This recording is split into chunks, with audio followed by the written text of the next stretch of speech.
Spectacles in 5 minutes. This is Act 3. And at the beginning of Act 3, obviously it's Eric now about to reveal his story. He's been thrown under the bus by Mr. and Mrs. Burling. Mrs. Burling particularly. We noticed how her language has broken up. And once again, it shows you she still has no control really over her language here. I didn't know it was you. I never dreamt. And then repeats this thing of, you're not that type, you don't get drunk, even though she's been told that.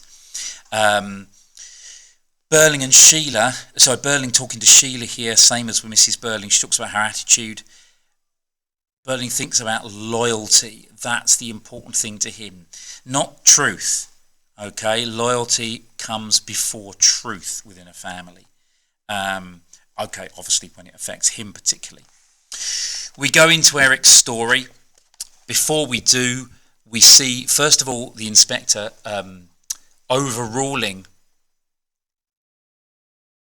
Burling, being more fatherly and more understanding, maybe, than he ever could be, by giving Eric a drink because he knows he needs one. And we see this familiarity with quick, heavy drinking that he has, that he's been hiding before now. Which leads Burling to say bitterly, I understand a lot of things now I didn't understand before. Ironic, again, we've had this similar kind of thing before. Of course, the trouble is he doesn't understand the things that he needs to. Okay, the story carries on. It's back in the Palace Bar again. We don't really need to look too much at the details here.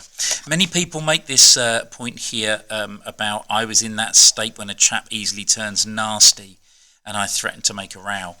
And there's an awful lot of strange points made sometimes here about the idea that he's kind of a bit relaxed about it. I don't think he really is. I think what he's trying to do is he kind of like he's struggling to say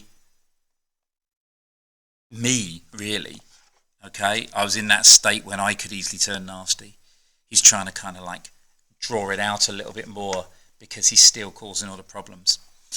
Mrs. Burling is still, it's well worth noting, really affected by the situation here, far more than her husband is. It carries on. They met up again, Palace Bar. It carries on here.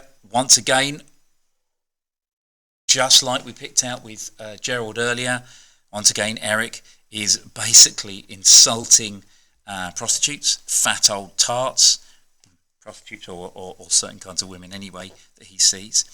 So that's worth noting. He's not necessarily the most likeable character, even with taking responsibility.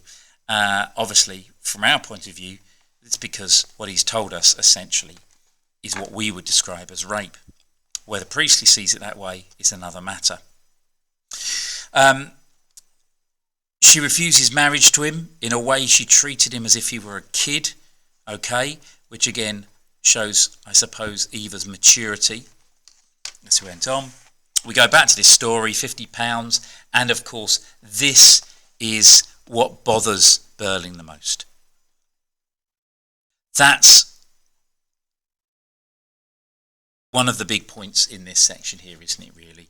That Burling is far more bothered about theft than he is about rape, because, of course, it affects him. Mrs. Burling also is seemingly more shocked by stealing money. Earlier on, when she got upset, she was speaking with a cry, she was upset, she was crying. Now she's shocked. So she's only really shocked when it's theft. Once again down here, Burling has a go at Eric because he's been spoilt. And of course the question is, yeah, well, who spoiled him then? Right?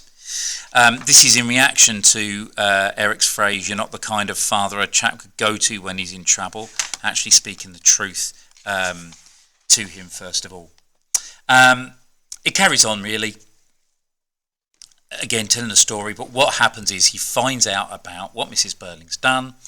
She continues to be incredibly distressed. He wants to know what happened. And then we hit this point here, where Eric is nearly at breaking point. And we see his, again, just like we saw with her, his language breaks apart as he can't cope any longer. He's brought almost to the edge of a breakdown. Damn you, damn you. And then, very distressed, Mrs. Burling, but he's almost threatening her. You don't understand anything. You never did. You never even tried. And there is the honesty coming out about what's going on between the two of them.